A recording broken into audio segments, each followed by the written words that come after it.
the way we breathe in Kum Nyé is quite different than you might be accustomed to. So let's assume you don't do yoga, you don't have any discipline like yoga, and you start doing this exercise. The first thing that you will notice is that you are suggested to breathe through nose and mouth. During the day, we don't know really how we breathe. Most of the time, I bet your mouth is closed, and you catch your breath whenever there's a moment. There's not a regular, steady, even breath. So in Kum Nyé, we sit still, or we do the postures, and we breathe through nose and mouth. Most people, when they start doing that, they need a little time to get accustomed to that. They get a dry mouth, they start to swallow more, but after a while it begins to grow on you. Why would we breathe through nose and mouth? The reason for that is that about 50% of the energy of the breath goes to the head, and about 50% goes straight down into the body. In Kum Nyé, you want to awaken feelings, the experience, and for that you do need the body.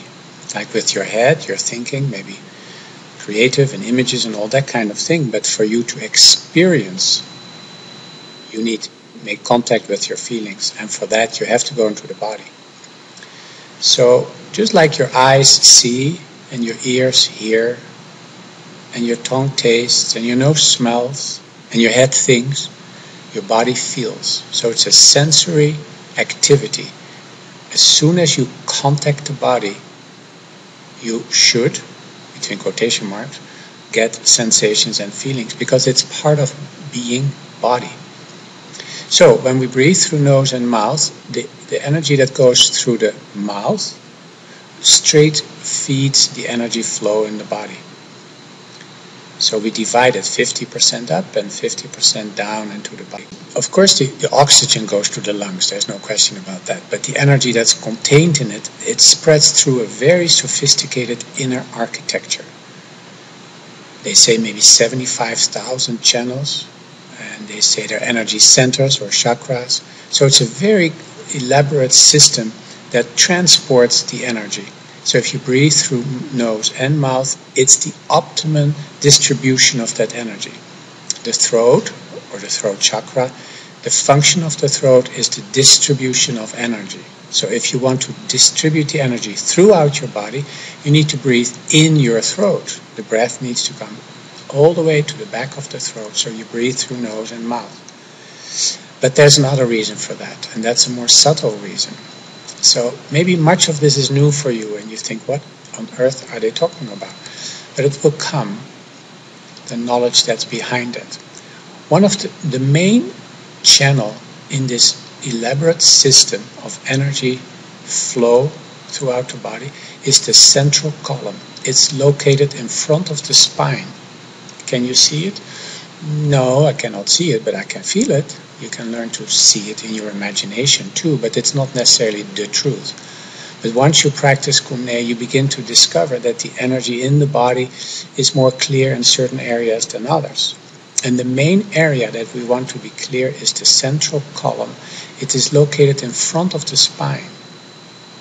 If the central column is clear from the top of the head to the base of your trunk, your mind will be clear.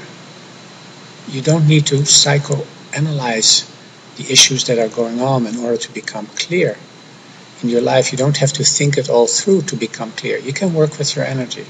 And you see that the main clarity is caused by an even flow through the central column of the body. And for that purpose, we breathe through nose and mouth so that about half of the energy goes straight into the central column.